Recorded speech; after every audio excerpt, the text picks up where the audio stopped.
L'Asie du Sud-Est attire et fascine les voyageurs depuis des siècles.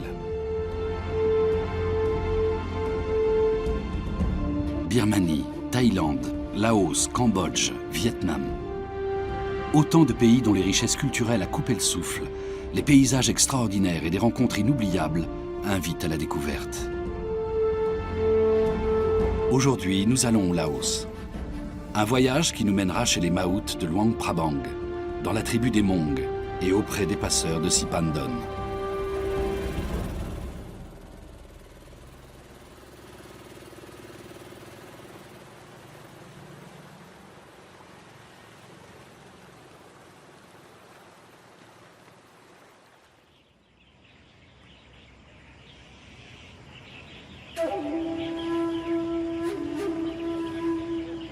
Le Laos séduit d'emblée par son charme serein et la beauté majestueuse de ses paysages.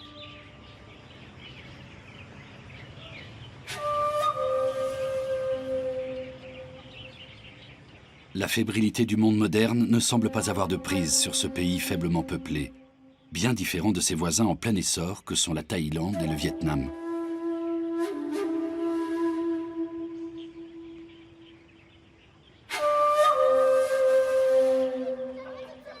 Venir ici, c'est redécouvrir la lenteur.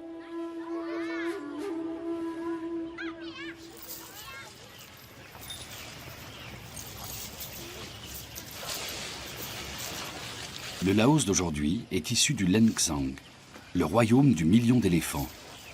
Ces géants à la démarche nonchalante sont emblématiques de l'art de vivre local.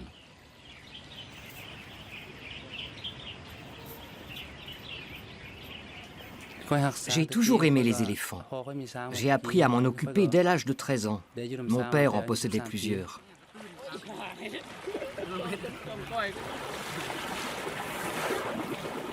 Ils reconnaissent ma voix.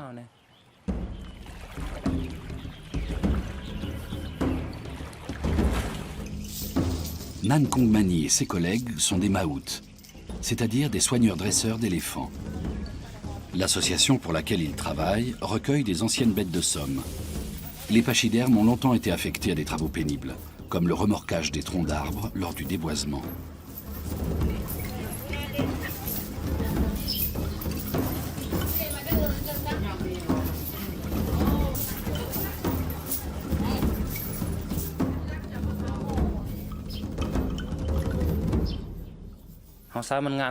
Ces éléphants travaillaient du matin au soir en recevant à peine à manger.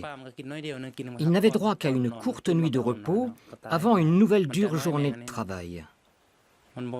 Pour certains, ce rythme était fatal.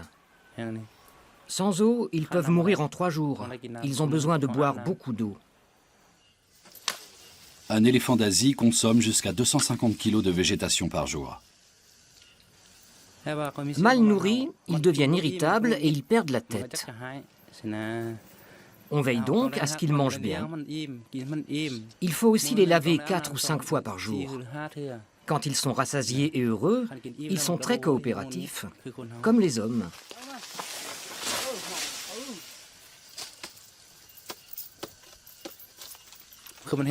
Il faut tout de même rester prudent. Les éléphants ne peuvent pas parler, mais ils peuvent nous blesser gravement.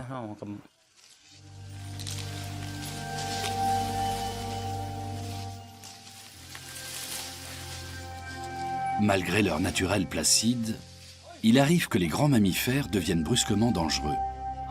Afin qu'ils gardent une humeur égale et dépensent leur énergie, Nan leur fait prendre un peu d'exercice tous les jours.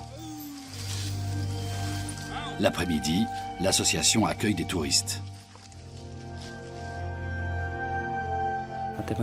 Avant d'être ici, ils transportaient des troncs d'arbres. Chez nous, à présent, ils promènent les étrangers. Nous les avons recueillis après l'interdiction du déboisement.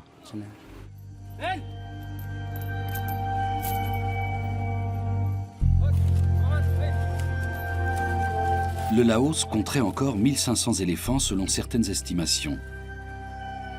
Mis à contribution pour déboiser de vastes zones, ils ont aussi vu leur milieu de vie se réduire comme peau de chagrin. Le tourisme doux contribue aujourd'hui à protéger leurs effectifs.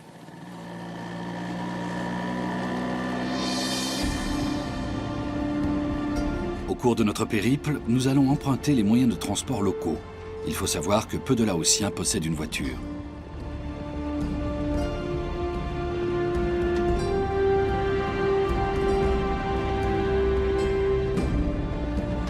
Pour les petits trajets, ils privilégient les tuk-tuk, des tricycles motorisés équipés de 2 banquettes à l'arrière.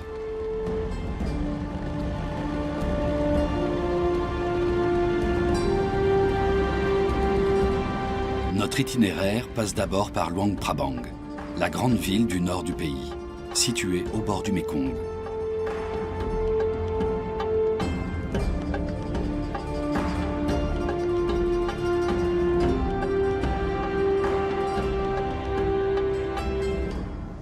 D'une beauté saisissante, la ville est l'une des mieux conservées du sud-est asiatique, à tel point qu'elle a par endroits une allure de musée en plein air. L'architecture traditionnelle y côtoie les constructions coloniales édifiées par les Français au début du XXe siècle.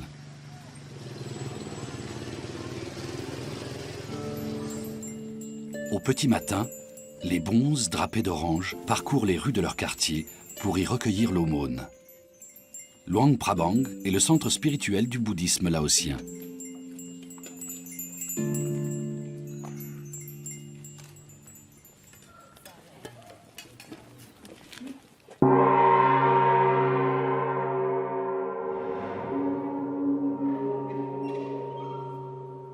Chacun des 32 villages ou quartiers de l'agglomération a son propre temple.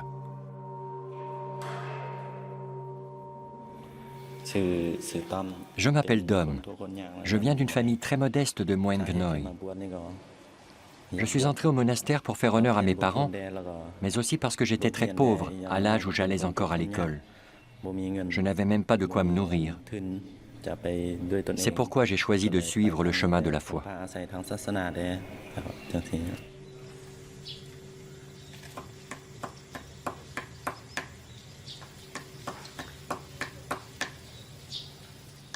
La coutume veut que la plupart des jeunes hommes passent au moins quelques semaines en tant que novices dans un monastère. Pour beaucoup, c'est aussi la seule chance de recevoir une instruction. Dans le Zim, le sanctuaire central, moines et novices se rassemblent pour prier plusieurs fois par jour.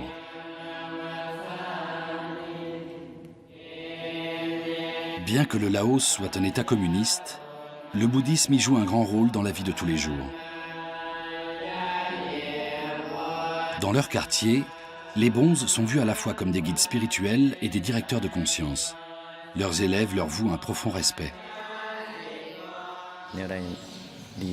Ils nous tiennent éloignés du mal et nous montrent la voie de la vertu. Par exemple, c'est une bonne chose de construire une statue de Bouddha.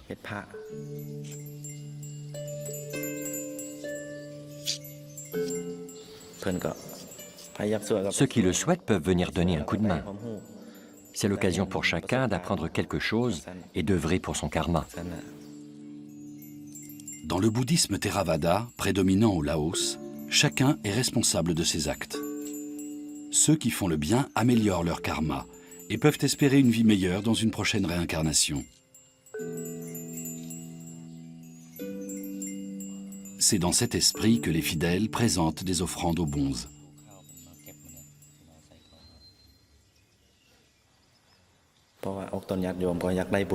Les gens veulent faire le bien pour devenir meilleurs, au sens où nous l'apprend Bouddha. Beaucoup accomplissent des actions en l'honneur de leurs proches décédés. Ils agissent vertueusement pour rendre service à leurs ancêtres, en quelque sorte. L'aumône, par exemple, est une bonne action. C'est aussi une façon d'aider les défunts en vue de leur réincarnation future. Les donateurs permettent ainsi à leurs ancêtres de renaître sous les traits de personnes meilleures.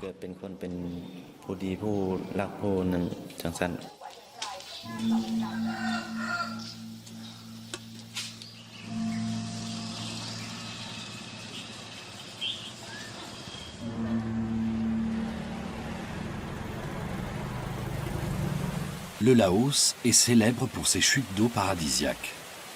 Celle de Kwang Si, au sud de Luang Prabang, offre un spectacle naturel grandiose. L'eau dévale 7 étages et plusieurs dizaines de mètres pour aboutir dans de vastes bassins en terrasse.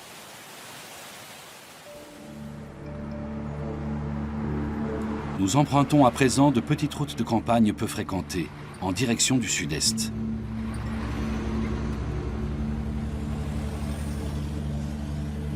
Ces instantanés de la vie rurale révèlent un quotidien de labeur.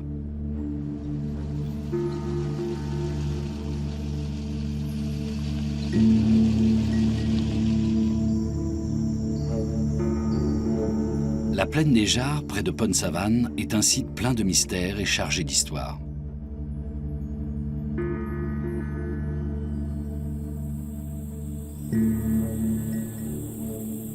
Ce plateau d'altitude est parsemé de milliers de jarres de pierre qui semblent avoir été laissés là par des géants. Les archéologues estiment qu'il s'agit d'urnes funéraires héritées d'une civilisation très ancienne. Mais de nos jours, seule une petite partie de la zone est ouverte aux visites, car le sol recèle un autre héritage, très dangereux celui-là. Pendant la guerre du Vietnam, l'aviation américaine a massivement bombardé le Laos, où passait la principale voie de ravitaillement des forces vietnamiennes. Sans aucune déclaration de guerre, les États-Unis ont déversé ici plus de 2 millions de tonnes de bombes, faisant du Laos le pays le plus densément bombardé de l'histoire. Les nombreuses munitions non explosées qui sont encore enfouies dans le sol aujourd'hui constituent un danger permanent. À 28 ans, Mankeo Jantala est à la tête d'une unité chargée de détecter et de neutraliser ces engins redoutables.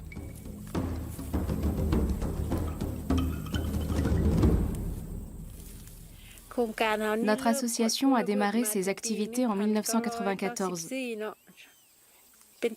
Mais il est impossible de prédire combien de temps durera notre mission de déminage.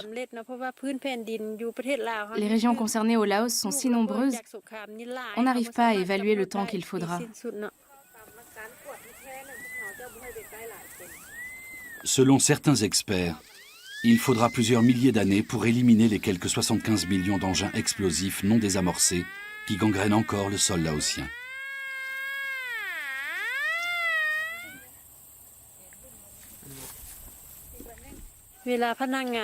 Quand nos collaborateurs de terrain repèrent un engin, ils nous appellent. La responsable d'unité détermine alors de quel type d'explosif il s'agit et évalue sa dangerosité. S'il y a une menace, on dégage la terre autour à l'appel, puis on prépare la destruction proprement dite pour laquelle on emploie du TNT.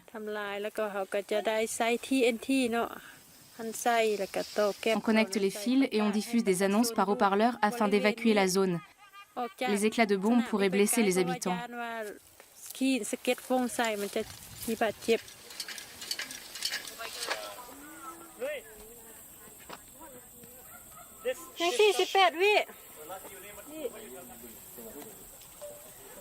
Ce jour-là, l'équipe de Mankeo fait exploser plusieurs bombes à sous-munitions aux effets particulièrement dévastateurs.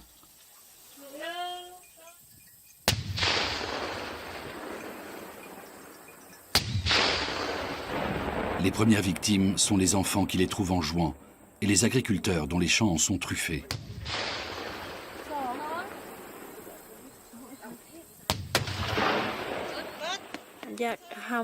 J'aime mon travail. J'ai envie d'aider les populations qui souffrent à cause de ces bombes et dont les villages sont menacés par des engins non désamorcés. On essaie d'éliminer les bombes systématiquement pour que les agriculteurs puissent se remettre à cultiver leurs champs sans prendre de risques.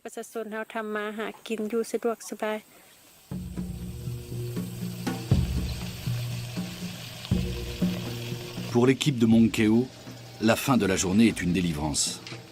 Aucune victime n'est à déplorer et les démineuses ont contribué à restaurer un semblant de sécurité dans la région.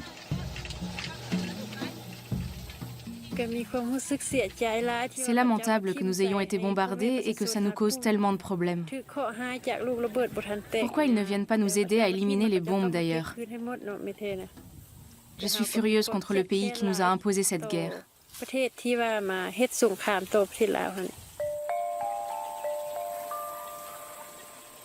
Le mari de Mankeo se félicite que l'emploi de son épouse permette de faire vivre toute la famille. Mais son inquiétude est grande.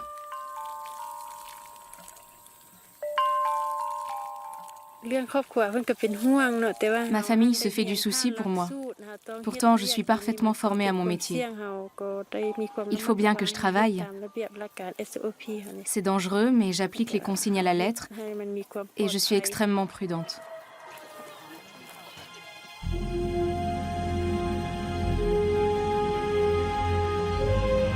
La moitié du Laos est couverte de forêts tropicales humides et de forêts de moussons. Les zones protégées représentant 14% du territoire. Un crochet au sud-ouest nous mène jusqu'à Van Dieng.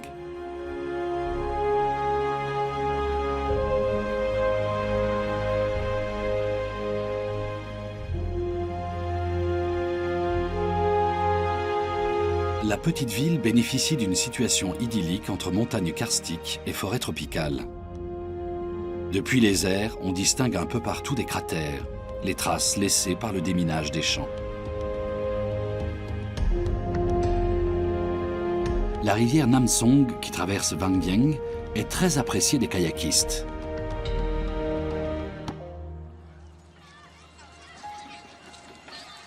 Un vieux pont suspendu nous permet de gagner un village rural tout proche.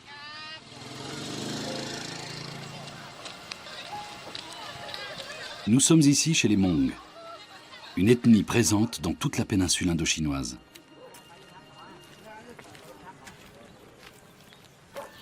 Je m'appelle Mai Song, j'ai 20 ans. Ma famille, qui vivait autrefois en Chine, est venue s'installer au Laos. J'habite à présent dans le village de Ban Patao. D'un point de vue linguistique, culturel et religieux, les Hmong constituent une communauté à part au Laos.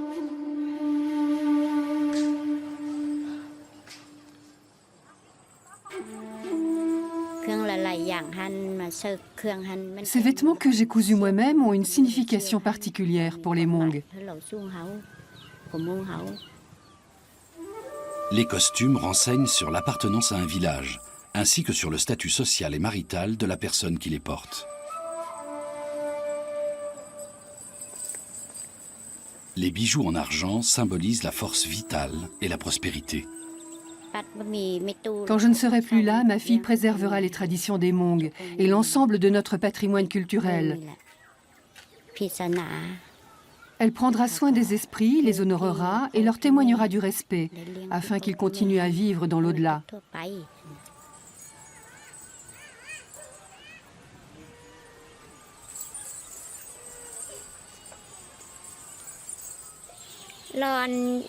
Je ne porte pas ces vêtements au quotidien, contrairement à ce qui se faisait en Chine du temps de mes parents.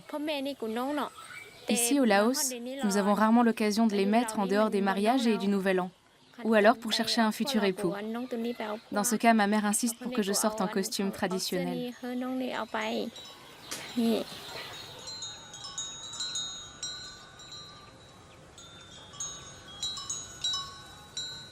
Avoir une famille est un gage de bonheur. Ne pas en avoir, c'est se perdre, dit un proverbe Hmong. La famille est ici l'institution la plus importante.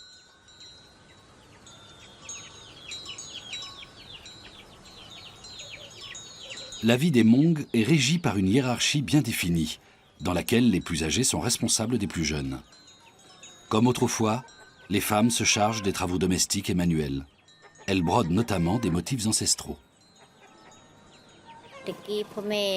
Quand mes parents étaient petits, ces motifs étaient déjà courants chez les Hmong. Les broderies représentant des animaux ou des ailes d'oiseaux ont une signification importante pour nous.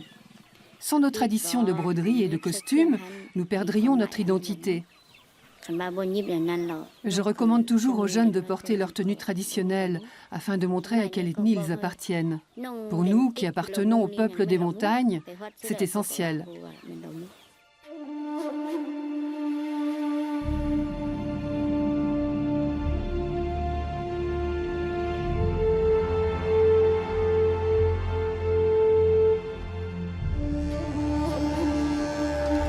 Toujours en direction du sud, nous empruntons la route nationale 13, principal axe routier du pays. Dans les petites localités que nous traversons, la plupart des habitants vivent de ce qu'ils produisent de leurs mains.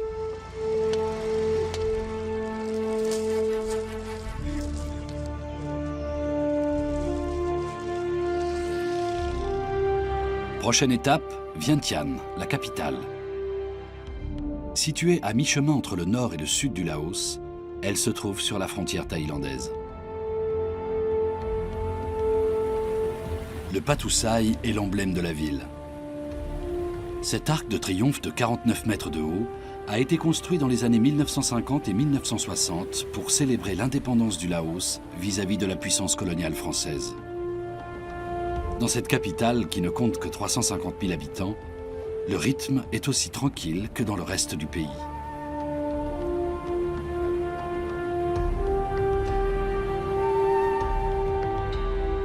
Le nom international de Vientiane est un héritage des Français, mais beaucoup de Laotiens la surnomment la ville de la Lune.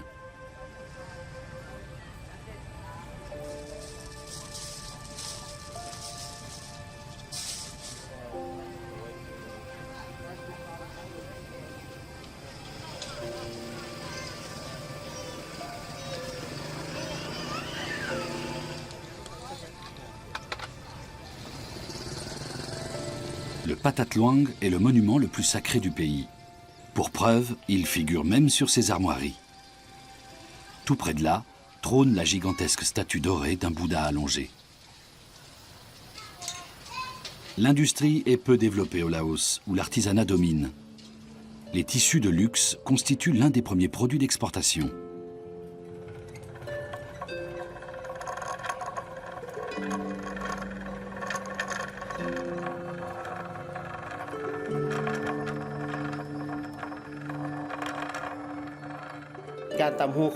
Il existe au Laos une très ancienne tradition de tissage. Autrefois, cette activité était strictement réservée aux femmes.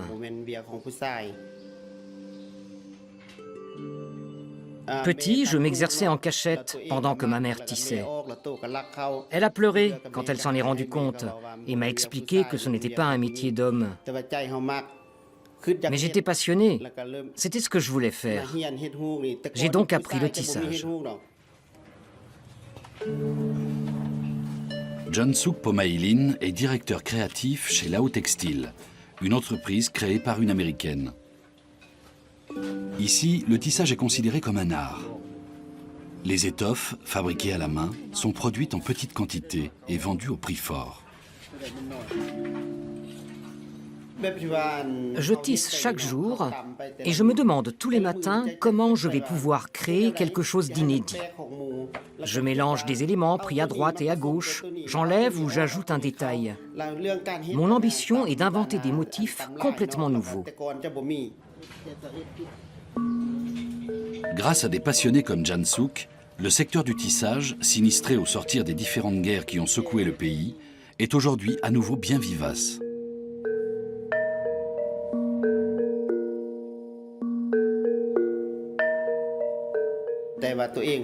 Un jour, j'ai demandé à ma mère comment faisaient les femmes autrefois pour suivre les instructions des modèles de tissage, car à l'époque, elle ne savait pas lire. Elle m'a répondu qu'elle se lançait, tout simplement. Elle regardait le ciel pour y repérer un joli motif formé par les nuages, par exemple un éléphant, et elle reproduisait ce motif. Ou alors la lune et les étoiles stimulaient leur imagination pour tisser des fleurs. C'est en tout cas ce qu'elle m'a raconté. Lorsque Jansuk est revenu de son premier salon professionnel aux États-Unis, sa mère a pleuré à nouveau, mais cette fois de joie.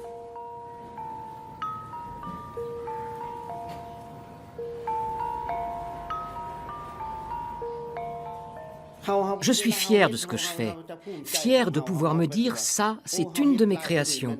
Ça me rend heureux.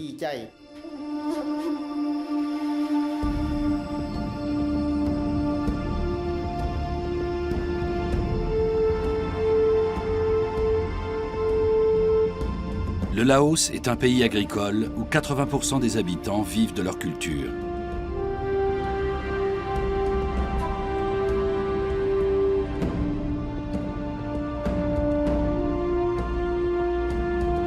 Nous poursuivons notre périple dans la province de Kham Muan.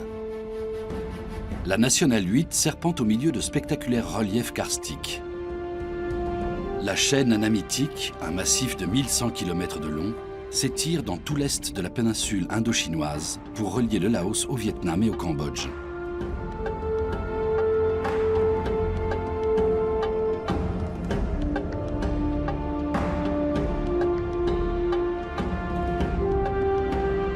C'est ensuite par la Nationale 13 que nous mettons le cap sur Savannakhet.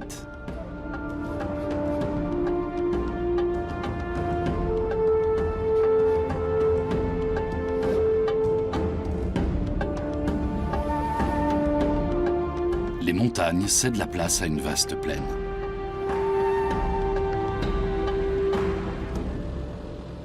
Pour ce trajet plus long, nous empruntons un Songtaeo, un petit camion à plateforme équipé de banquettes et d'un auvent.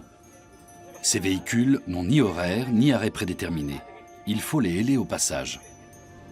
Quand tous les sièges sont occupés, il est toujours possible de voyager debout sur le marchepied arrière.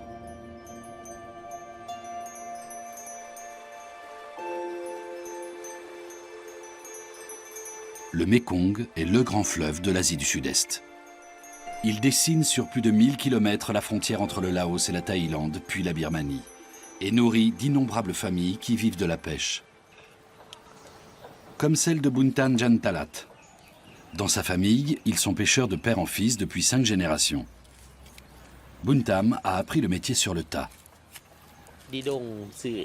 J'achète du fil de nylon pour fabriquer moi-même mes filets. Dans les usines, ils utilisent un matériau trop fin et pas assez solide. Les filets faits maison sont bien plus résistants que ceux du commerce.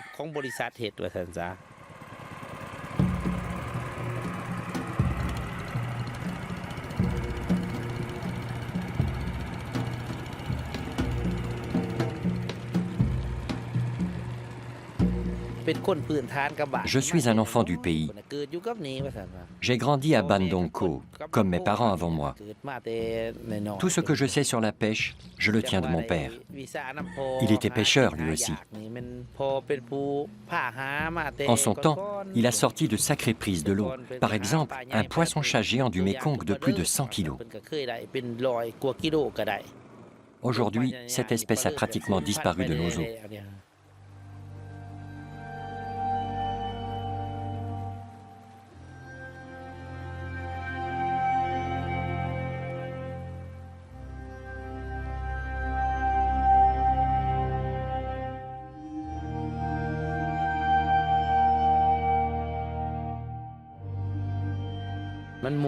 Je suis heureux quand je pêche.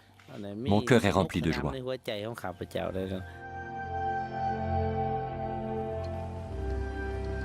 Buntam utilise différentes techniques.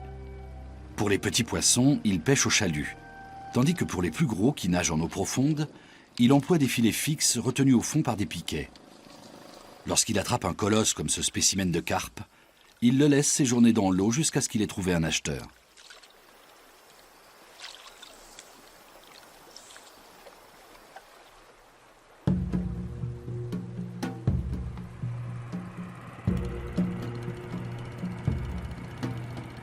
Aujourd'hui, c'est un voisin qui va lui acheter sa prise.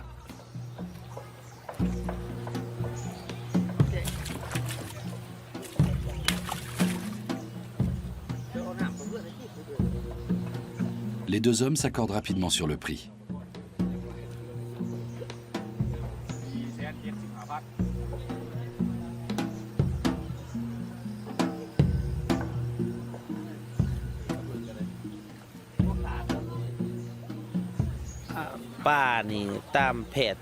Selon les médecins, le poisson est plus sain que la viande.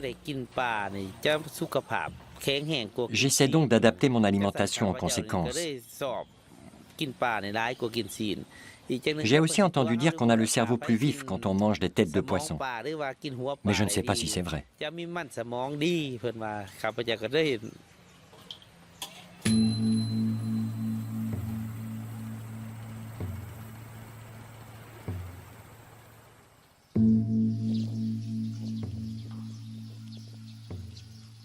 En tant que pêcheur, Buntam tue des êtres vivants, ce qui est mauvais pour son karma.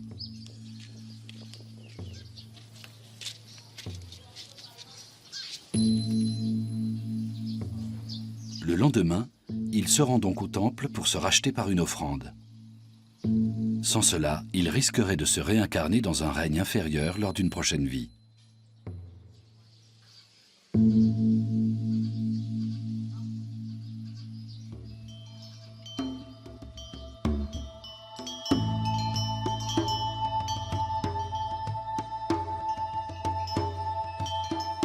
Nous poursuivons notre route vers le sud en suivant le Mékong.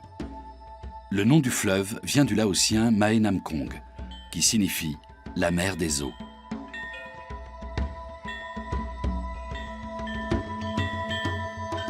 Par ici, les rizières moissonnées s'étendent à perte de vue.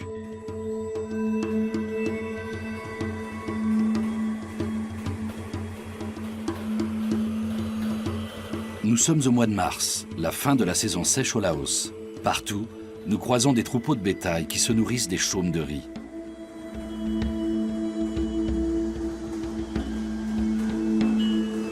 Les cultivateurs planteront bientôt de nouvelles semences.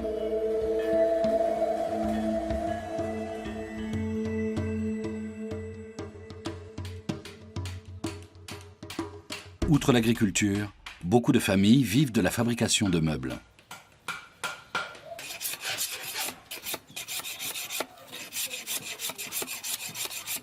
Lamyai Banchong travaille le rotin, la tige d'un palmier tropical. À partir de ce matériau souple, elle confectionne des tables, des sièges et des paniers. Toute la maisonnée est mise à contribution. La mère de Lamyai surveille le petit dernier. Pendant longtemps, le rotin a assuré un revenu très correct à la famille.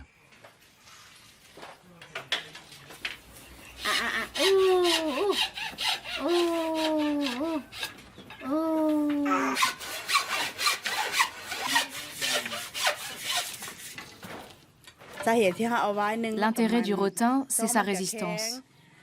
Il se tresse très facilement et permet d'obtenir des objets bien stables. Pour nous, c'est donc un matériau très pratique. Le bambou n'offre pas autant de possibilités. Avec le rotin, on peut réaliser tout ce qu'on veut.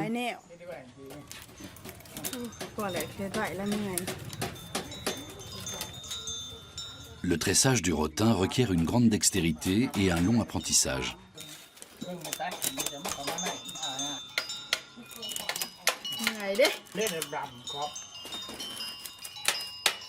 Cet artisanat, l'un des plus anciens, remonte sans doute aux origines de l'humanité. Pratiqué avec des outils rudimentaires, il produit des articles légers et souples. Pour démarrer son activité, la famille de Lamyai n'a pas eu besoin d'un capital de départ. Son savoir-faire a suffi. À l'époque, le rotin n'était pas difficile à trouver. Toute notre production reposait là-dessus.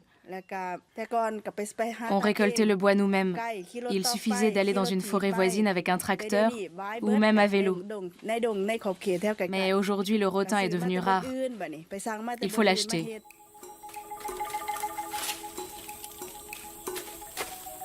Le prix de la matière première est en constante augmentation et rend le travail du rotin de moins en moins rentable. En appoint, Lamyai fait pousser des légumes dans son potager, tandis que ses voisins ont abandonné l'artisanat.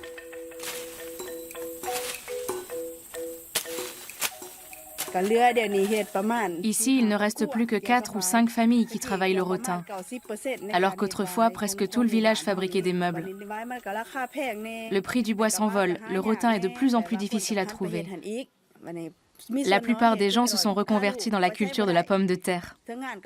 Personnellement, avec un enfant en bas âge, j'ai besoin d'être à la maison. C'est donc une activité pratique pour moi, qui me permet de m'occuper de mon fils. Ce que je gagne me suffit. Il faut travailler vite, mais je m'y retrouve. Ailleurs, les associations de protection de l'environnement soutiennent les populations rurales, en les aidant à replanter des palmiers à rotin. Mais elles ne sont pas encore parvenues jusqu'ici.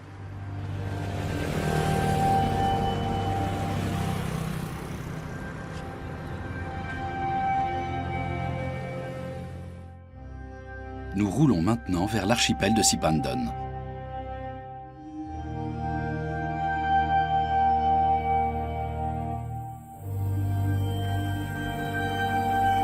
En chemin, nous passons à proximité du Wat Phu, ancien complexe de temples érigé par les Khmers en signe de puissance. Vers le XIe siècle, l'Empire khmer, alors à son apogée, s'étendait sur de vastes pans de l'Asie du Sud-Est. Il y a laissé un grand nombre de temples bouddhistes dans le même style que ceux d'Angkor Wat au Cambodge.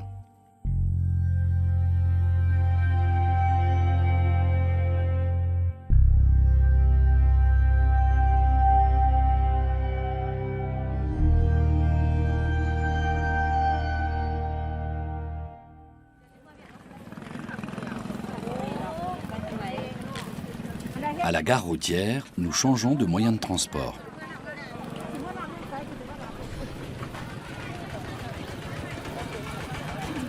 Il s'agit cette fois d'un car. En réalité, un ancien camion de Chine, du Japon ou de Russie qui a été transformé et équipé de sièges.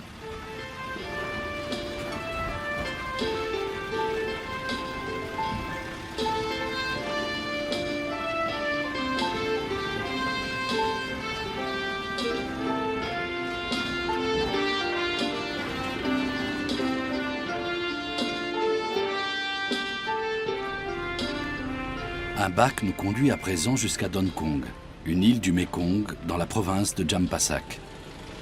Avec ses 18 km de long, c'est la plus longue de l'archipel de Sipandon, où la circulation fluviale est intense.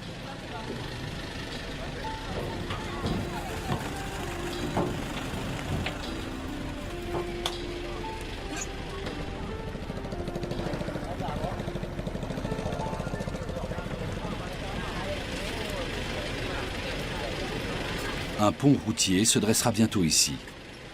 Un projet d'infrastructure important pour cette région, qui devrait donner un coup de fouet à son économie. Mais pour les passeurs comme Nunbeng Jantamebang, l'avenir est incertain. Quand l'ouvrage d'acier et de béton aura vu le jour, son activité risque de devenir superflue.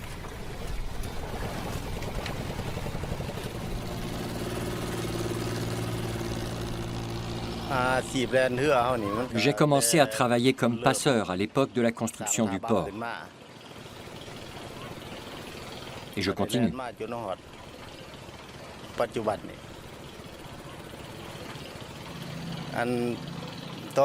Mais cela ne va pas durer encore longtemps. Le nouveau pont sera bientôt en service, le chantier est en cours. Il faudra que je trouve autre chose à faire.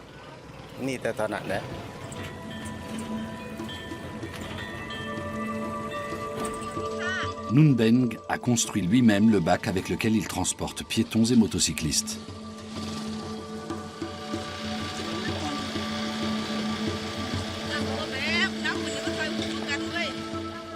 Je dois veiller de près sur mes passagers.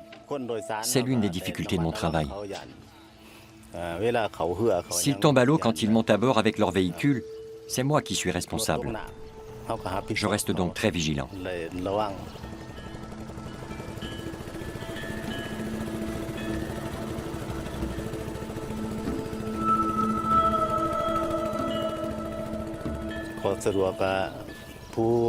Le côté agréable, c'est que les passagers sont généralement courtois les uns avec les autres.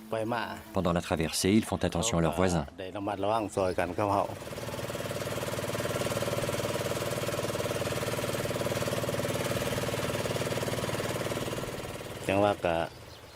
Je fais ce métier parce qu'il me permet de gagner ma vie. Ce n'est pas un travail pénible. Il ne fera pas de moi un homme riche, mais il me permet de vivre, et c'est déjà très appréciable.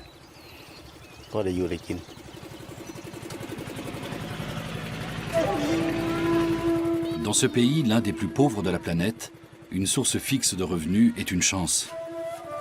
Le pont risque de tout remettre en question.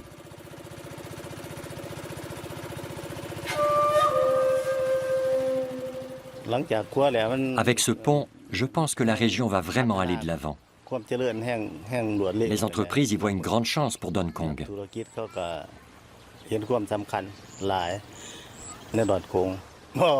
Je ne suis donc pas triste. Au contraire, je me réjouis.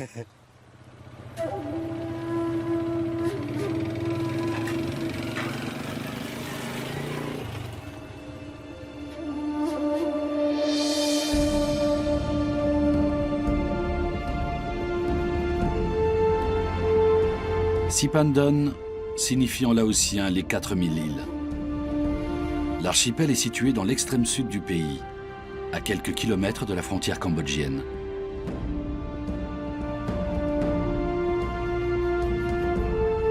Ici, le Mékong s'évase et se ramifie sur une largeur de 14 km.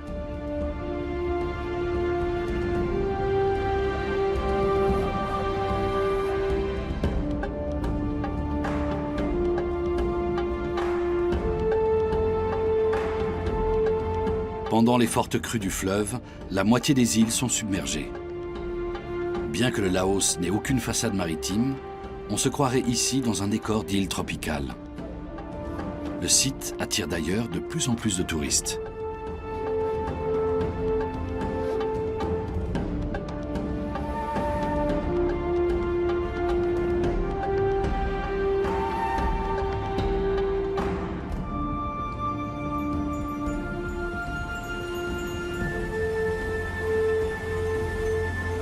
À un jet de pierre du Cambodge, les chutes du cône Papeng déversent des millions de litres d'eau par seconde et affichent le débit le plus important de toute l'Asie. Elle seule empêche de circuler sur le Mékong sans interruption de sa source en Chine jusqu'à la mer.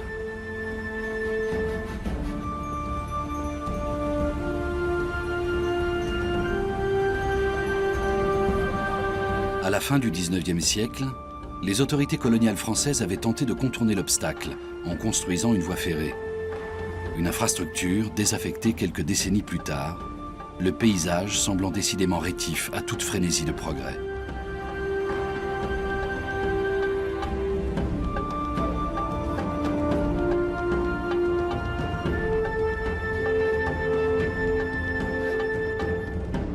C'est ainsi que s'achève notre périple au Laos, pays des éléphants et contrée de sérénité.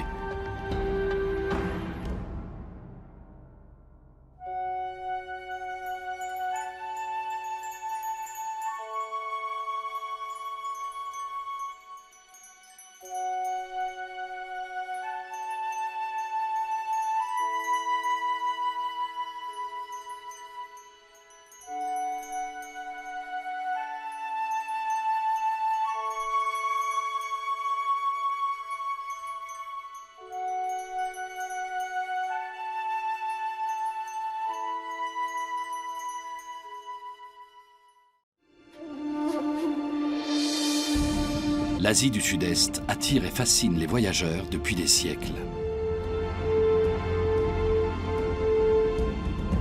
Birmanie, Thaïlande, Laos, Cambodge, Vietnam. Autant de pays dont les richesses culturelles à couper le souffle, les paysages extraordinaires et des rencontres inoubliables invitent à la découverte. Aujourd'hui, nous allons au Laos.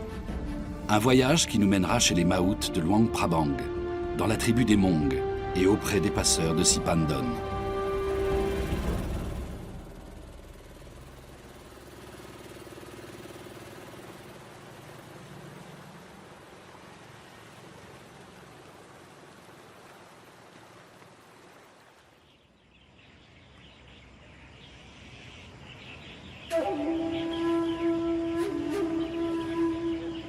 Le Laos séduit d'emblée par son charme serein et la beauté majestueuse de ses paysages.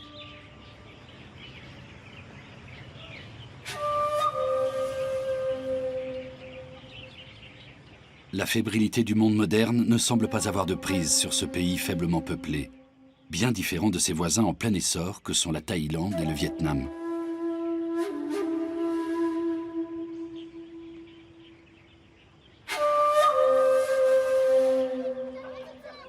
Venir ici, c'est redécouvrir la lenteur.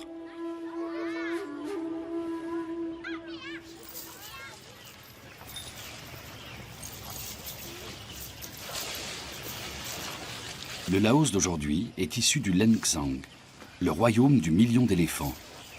Ces géants à la démarche nonchalante sont emblématiques de l'art de vivre local.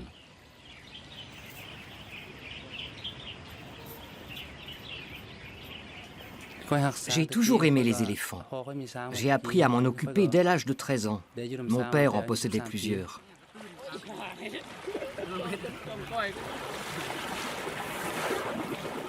Ils reconnaissent ma voix.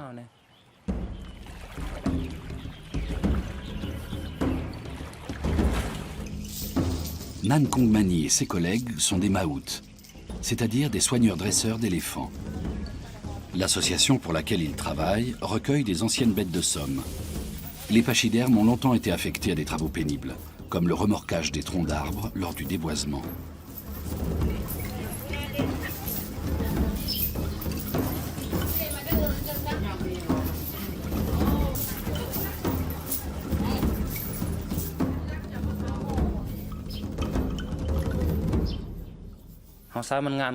Ces éléphants travaillaient du matin au soir en recevant à peine à manger. Ils n'avaient droit qu'à une courte nuit de repos avant une nouvelle dure journée de travail. Pour certains, ce rythme était fatal. Sans eau, ils peuvent mourir en 3 jours. Ils ont besoin de boire beaucoup d'eau. Un éléphant d'Asie consomme jusqu'à 250 kg de végétation par jour. Mal nourris, ils deviennent irritables et ils perdent la tête. On veille donc à ce qu'ils mangent bien. Il faut aussi les laver 4 ou 5 fois par jour. Quand ils sont rassasiés et heureux, ils sont très coopératifs, comme les hommes.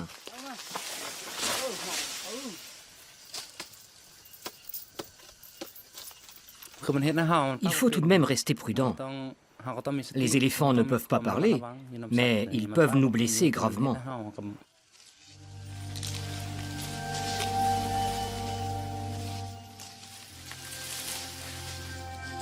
Malgré leur naturel placide, il arrive que les grands mammifères deviennent brusquement dangereux. Afin qu'ils gardent une humeur égale et dépensent leur énergie, Nan leur fait prendre un peu d'exercice tous les jours. L'après-midi, l'association accueille des touristes. Avant d'être ici, ils transportaient des troncs d'arbres. Chez nous, à présent, ils promènent les étrangers.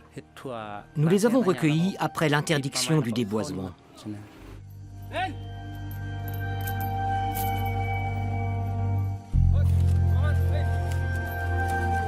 Le Laos compterait encore 1500 éléphants selon certaines estimations. Mis à contribution pour déboiser de vastes zones, ils ont aussi vu leur milieu de vie se réduire comme peau de chagrin. Le tourisme doux contribue aujourd'hui à protéger leurs effectifs.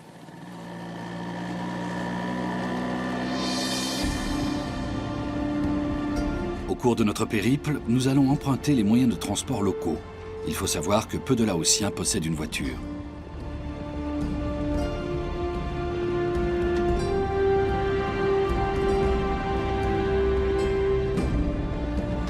Pour les petits trajets, ils privilégient les tuk-tuk, des tricycles motorisés équipés de 2 banquettes à l'arrière.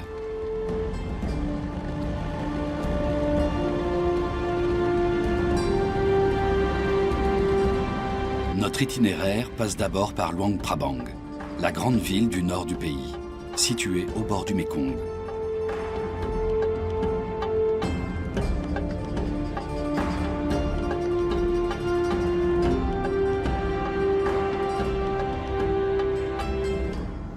D'une beauté saisissante, la ville est l'une des mieux conservées du sud-est asiatique, à tel point qu'elle a par endroits une allure de musée en plein air.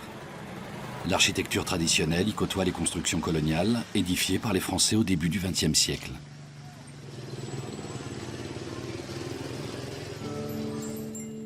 Au petit matin, les bonzes drapés d'orange parcourent les rues de leur quartier pour y recueillir l'aumône.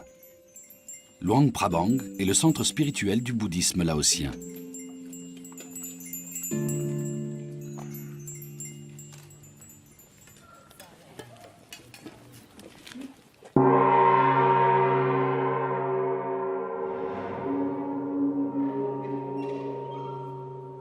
Chacun des 32 villages ou quartiers de l'agglomération a son propre temple.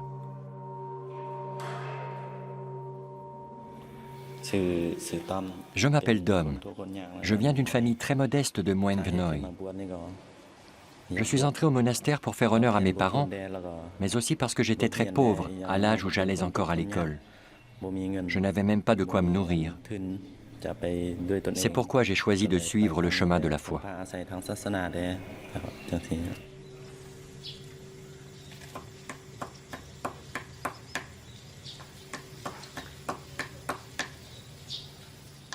La coutume veut que la plupart des jeunes hommes passent au moins quelques semaines en tant que novices dans un monastère. Pour beaucoup, c'est aussi la seule chance de recevoir une instruction. Dans le Zim, le sanctuaire central, moines et novices se rassemblent pour prier plusieurs fois par jour.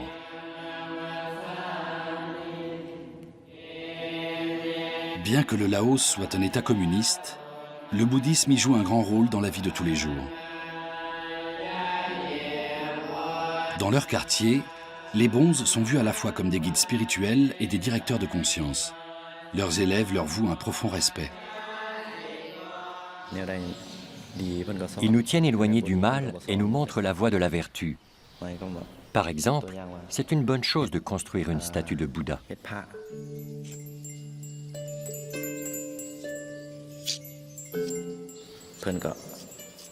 Ceux qui le souhaitent peuvent venir donner un coup de main.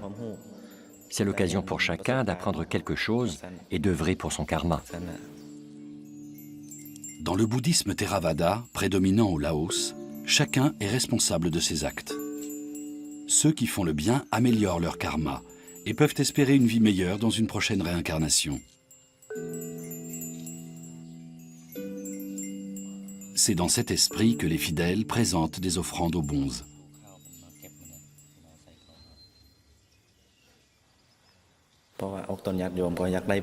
Les gens veulent faire le bien pour devenir meilleurs, au sens où nous l'apprend Bouddha. Beaucoup accomplissent des actions en l'honneur de leurs proches décédés. Ils agissent vertueusement pour rendre service à leurs ancêtres, en quelque sorte. L'aumône, par exemple, est une bonne action. C'est aussi une façon d'aider les défunts en vue de leur réincarnation future. Les donateurs permettent ainsi à leurs ancêtres de renaître sous les traits de personnes meilleures.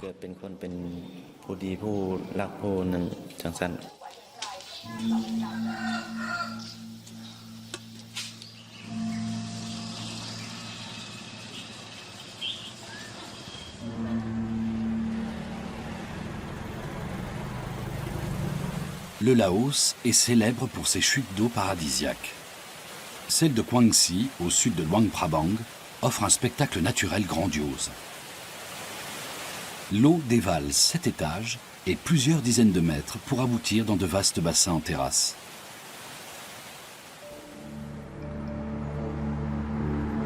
Nous empruntons à présent de petites routes de campagne peu fréquentées, en direction du sud-est.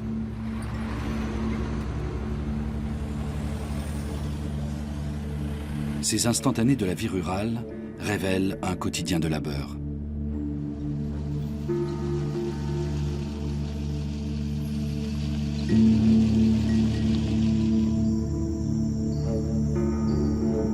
La plaine des Jarres, près de Phon Savan, est un site plein de mystères et chargé d'histoire.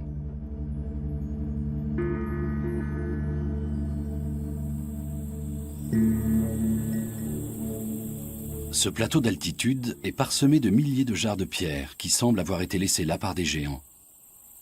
Les archéologues estiment qu'il s'agit d'urnes funéraires héritées d'une civilisation très ancienne. Mais de nos jours, seule une petite partie de la zone est ouverte aux visites, car le sol recèle un autre héritage, très dangereux celui-là. Pendant la guerre du Vietnam, l'aviation américaine a massivement bombardé le Laos, où passait la principale voie de ravitaillement des forces vietnamiennes.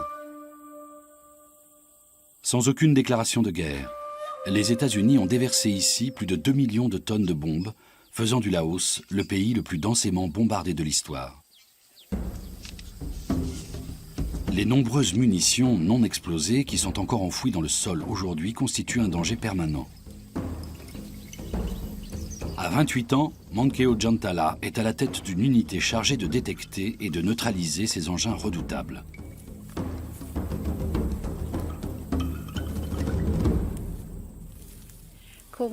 Notre association a démarré ses activités en 1994. Mais il est impossible de prédire combien de temps durera notre mission de déminage. Les régions concernées au Laos sont si nombreuses, on n'arrive pas à évaluer le temps qu'il faudra.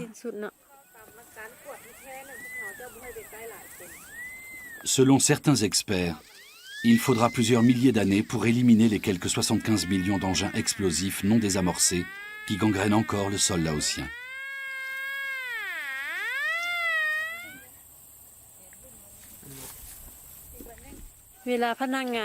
Quand nos collaborateurs de terrain repèrent un engin, ils nous appellent.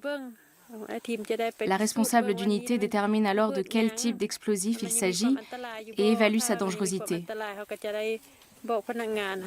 S'il y a une menace, on dégage la terre autour à l'appel, puis on prépare la destruction proprement dite, pour laquelle on emploie du TNT. On connecte les fils et on diffuse des annonces par haut-parleur afin d'évacuer la zone. Les éclats de bombes pourraient blesser les habitants.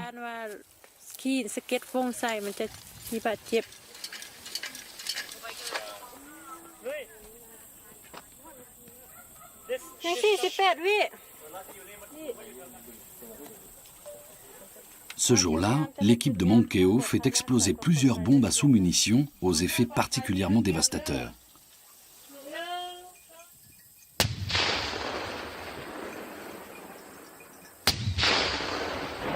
Les premières victimes sont les enfants qui les trouvent en jouant et les agriculteurs dont les champs en sont truffés.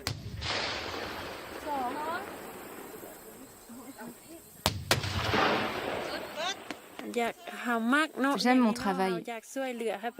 J'ai envie d'aider les populations qui souffrent à cause de ces bombes et dont les villages sont menacés par des engins non désamorcés. On essaie d'éliminer les bombes systématiquement pour que les agriculteurs puissent se remettre à cultiver leurs champs sans prendre de risques.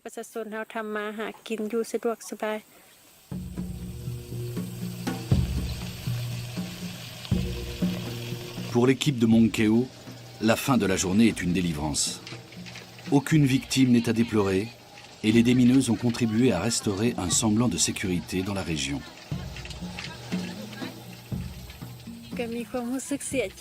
C'est lamentable que nous ayons été bombardés et que ça nous cause tellement de problèmes. Pourquoi ils ne viennent pas nous aider à éliminer les bombes d'ailleurs? Je suis furieuse contre le pays qui nous a imposé cette guerre.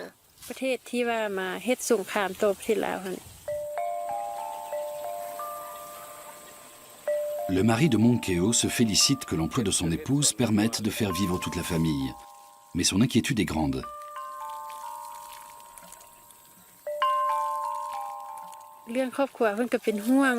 Ma famille se fait du souci pour moi. Pourtant, je suis parfaitement formée à mon métier. Il faut bien que je travaille. C'est dangereux, mais j'applique les consignes à la lettre et je suis extrêmement prudente.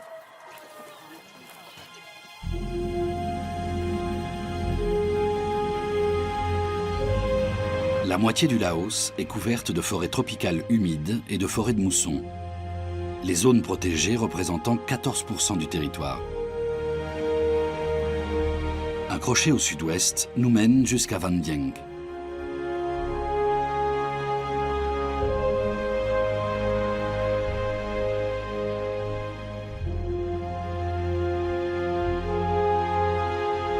La petite ville bénéficie d'une situation idyllique entre montagnes karstiques et forêts tropicales. Depuis les airs, on distingue un peu partout des cratères, les traces laissées par le déminage des champs. La rivière Nam Song, qui traverse Van Dieng, est très appréciée des kayakistes.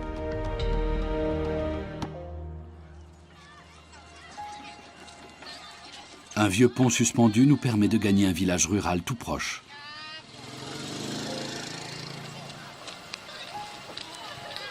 Nous sommes ici chez les Hmong, une ethnie présente dans toute la péninsule indochinoise.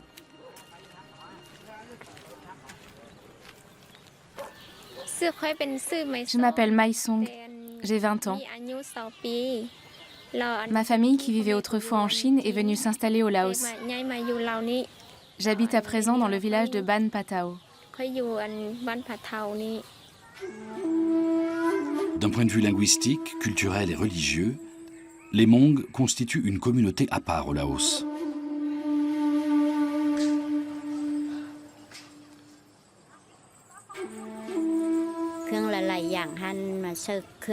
Ces vêtements que j'ai cousus moi-même ont une signification particulière pour les Hmong. Les costumes renseignent sur l'appartenance à un village, ainsi que sur le statut social et marital de la personne qui les porte. Les bijoux en argent symbolisent la force vitale et la prospérité. Quand je ne serai plus là, ma fille préservera les traditions des Hmong et l'ensemble de notre patrimoine culturel. Elle prendra soin des esprits, les honorera et leur témoignera du respect, afin qu'ils continuent à vivre dans l'au-delà.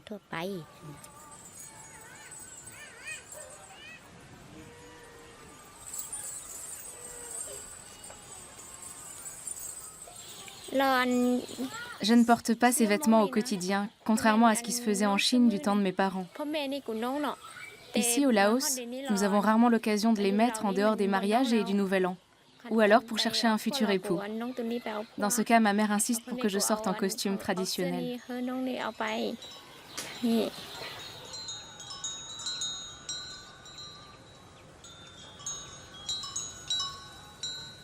Avoir une famille est un gage de bonheur.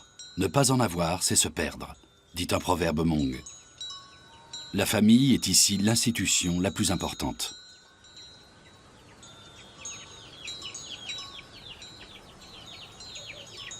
La vie des Hmong est régie par une hiérarchie bien définie, dans laquelle les plus âgés sont responsables des plus jeunes. Comme autrefois, les femmes se chargent des travaux domestiques et manuels. Elles brodent notamment des motifs ancestraux. Quand mes parents étaient petits, ces motifs étaient déjà courants chez les Hmong. Les broderies représentant des animaux ou des ailes d'oiseaux ont une signification importante pour nous. Sans nos traditions de broderie et de costumes, nous perdrions notre identité. Je recommande toujours aux jeunes de porter leur tenue traditionnelle afin de montrer à quelle ethnie ils appartiennent. Pour nous, qui appartenons au peuple des montagnes, c'est essentiel.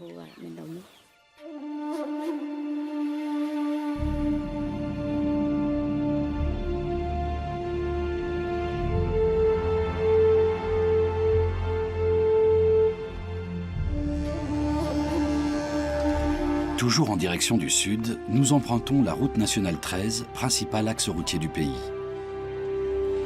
Dans les petites localités que nous traversons, la plupart des habitants vivent de ce qu'ils produisent de leurs mains.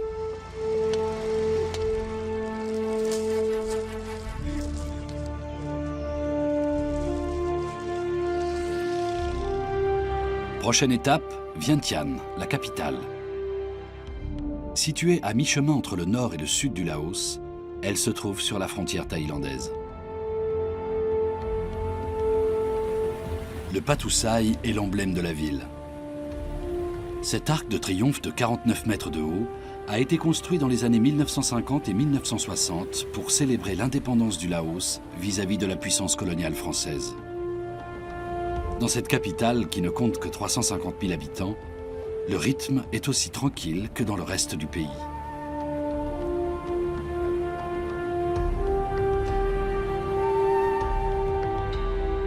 Le nom international de Vientiane est un héritage des Français, mais beaucoup de Laotiens la surnomment la ville de la Lune.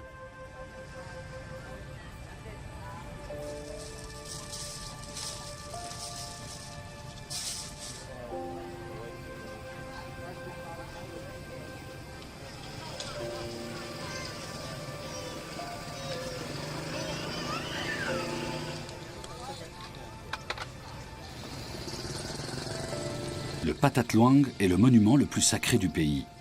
Pour preuve, il figure même sur ses armoiries.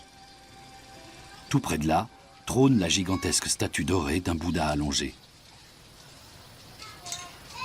L'industrie est peu développée au Laos, où l'artisanat domine. Les tissus de luxe constituent l'un des premiers produits d'exportation.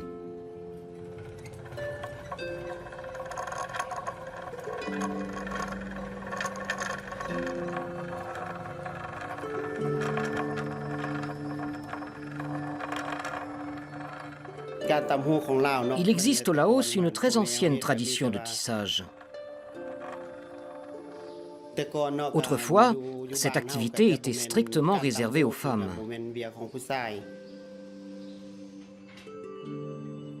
Petit, je m'exerçais en cachette pendant que ma mère tissait. Elle a pleuré quand elle s'en est rendue compte et m'a expliqué que ce n'était pas un métier d'homme. Mais j'étais passionné. C'était ce que je voulais faire. J'ai donc appris le tissage. Jansuk Pomailin est directeur créatif chez Lao Textile, une entreprise créée par une Américaine. Ici, le tissage est considéré comme un art. Les étoffes, fabriquées à la main, sont produites en petite quantité et vendues au prix fort. Je tisse chaque jour et je me demande tous les matins comment je vais pouvoir créer quelque chose d'inédit. Je mélange des éléments pris à droite et à gauche, j'enlève ou j'ajoute un détail. Mon ambition est d'inventer des motifs complètement nouveaux. Grâce à des passionnés comme Jansuk, le secteur du tissage, sinistré au sortir des différentes guerres qui ont secoué le pays, est aujourd'hui à nouveau bien vivace.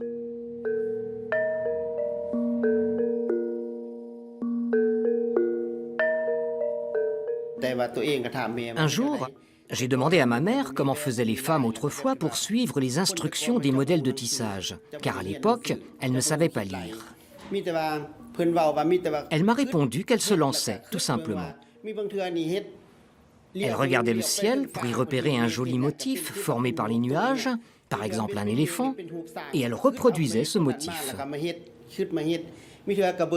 Ou alors la lune et les étoiles stimulaient leur imagination pour tisser des fleurs. C'est en tout cas ce qu'elle m'a raconté. Lorsque Jansuk est revenu de son premier salon professionnel aux États-Unis, sa mère a pleuré à nouveau, mais cette fois de joie.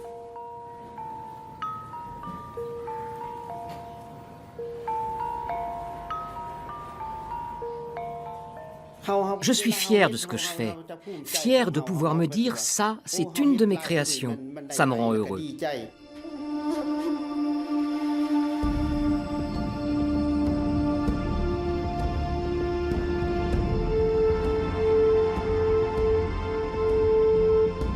Le Laos est un pays agricole où 80% des habitants vivent de leur culture.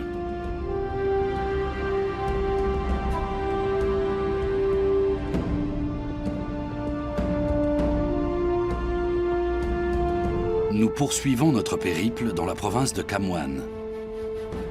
La Nationale 8 serpente au milieu de spectaculaires reliefs karstiques. La chaîne namitique, un massif de 1100 km de long, s'étire dans tout l'est de la péninsule indo-chinoise pour relier le Laos au Vietnam et au Cambodge.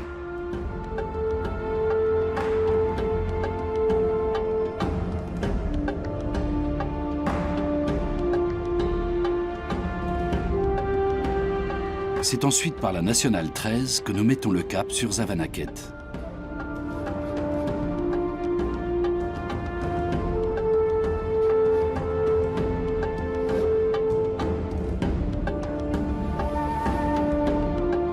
Les montagnes cèdent la place à une vaste plaine.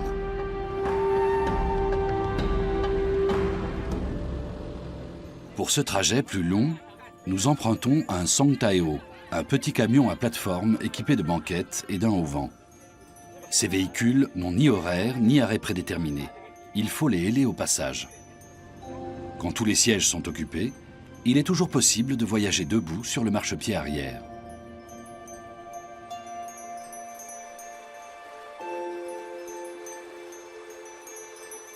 Le Mékong est le grand fleuve de l'Asie du Sud-Est. Il dessine sur plus de 1000 km la frontière entre le Laos et la Thaïlande, puis la Birmanie, et nourrit d'innombrables familles qui vivent de la pêche. Comme celle de Buntan Jantalat. Dans sa famille, ils sont pêcheurs de père en fils depuis 5 générations. Buntam a appris le métier sur le tas. J'achète du fil de nylon pour fabriquer moi-même mes filets. Dans les usines, ils utilisent un matériau trop fin et pas assez solide. Les filets faits maison sont bien plus résistants que ceux du commerce.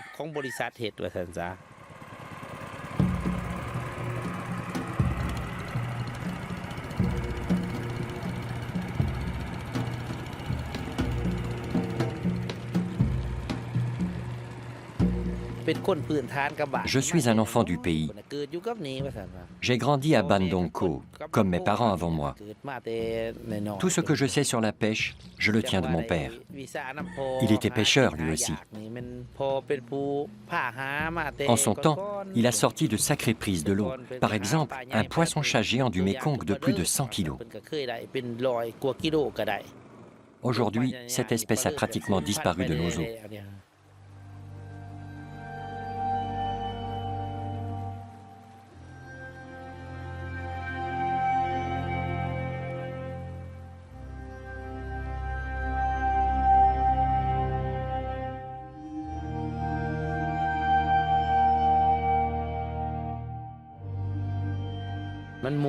Je suis heureux quand je pêche. Mon cœur est rempli de joie.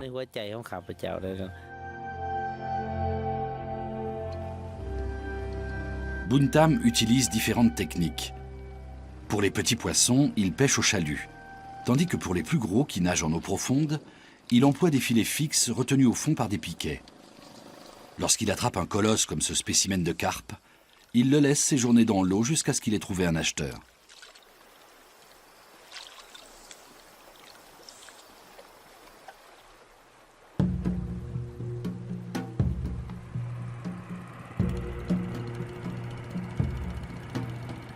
Aujourd'hui, c'est un voisin qui va lui acheter sa prise.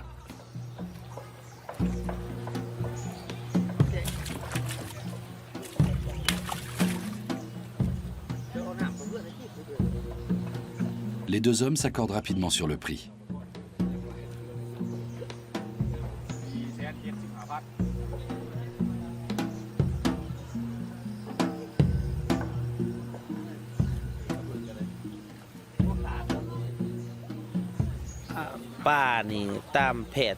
Selon les médecins, le poisson est plus sain que la viande. J'essaie donc d'adapter mon alimentation en conséquence. J'ai aussi entendu dire qu'on a le cerveau plus vif quand on mange des têtes de poisson. Mais je ne sais pas si c'est vrai.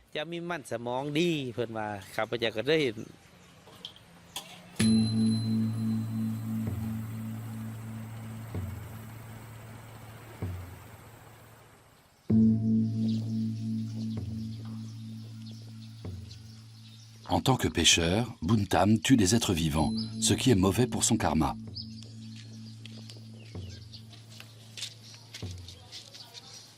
Le lendemain, il se rend donc au temple pour se racheter par une offrande. Sans cela, il risquerait de se réincarner dans un règne inférieur lors d'une prochaine vie.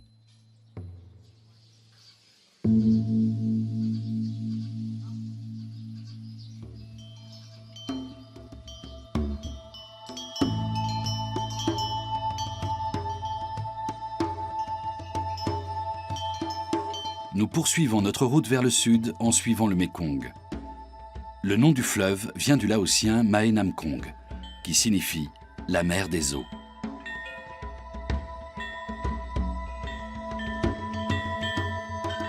Par ici, les rizières moissonnées s'étendent à perte de vue.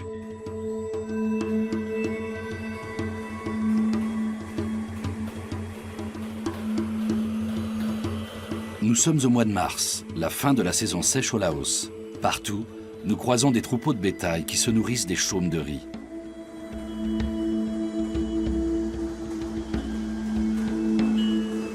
Les cultivateurs planteront bientôt de nouvelles semences.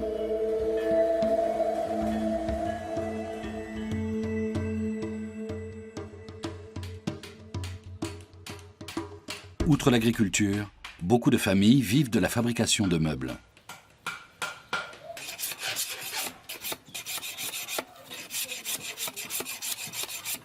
La Miaï Banchong travaille le rotin, la tige d'un palmier tropical. À partir de ce matériau souple, elle confectionne des tables, des sièges et des paniers. Toute la maisonnée est mise à contribution. La mère de la Miaï surveille le petit dernier. Pendant longtemps, le rotin a assuré un revenu très correct à la famille.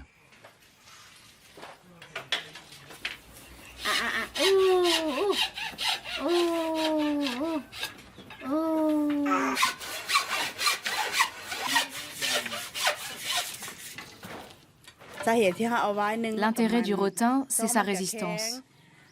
Il se tresse très facilement et permet d'obtenir des objets bien stables. Pour nous, c'est donc un matériau très pratique.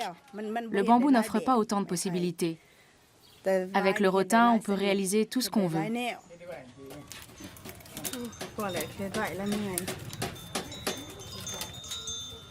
Le tressage du rotin requiert une grande dextérité et un long apprentissage.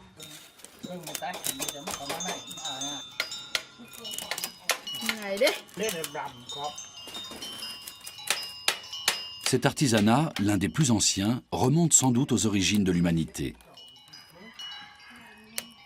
Pratiqué avec des outils rudimentaires, il produit des articles légers et souples.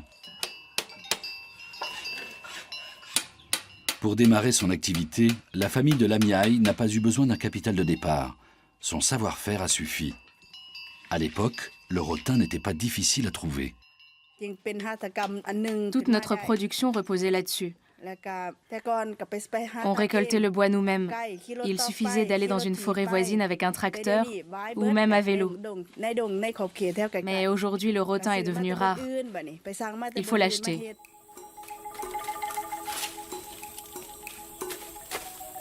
Le prix de la matière première est en constante augmentation et rend le travail du rotin de moins en moins rentable. En appoint, Lamiaï fait pousser des légumes dans son potager, tandis que ses voisins ont abandonné l'artisanat.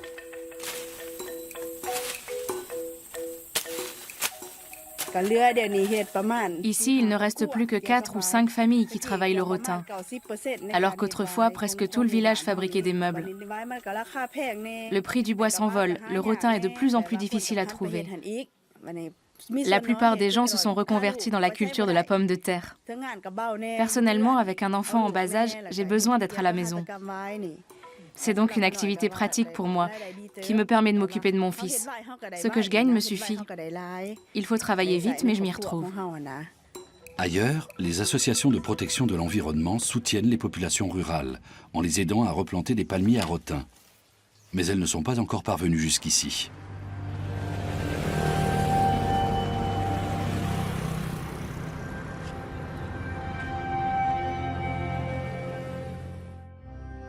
Nous roulons maintenant vers l'archipel de Sipandon.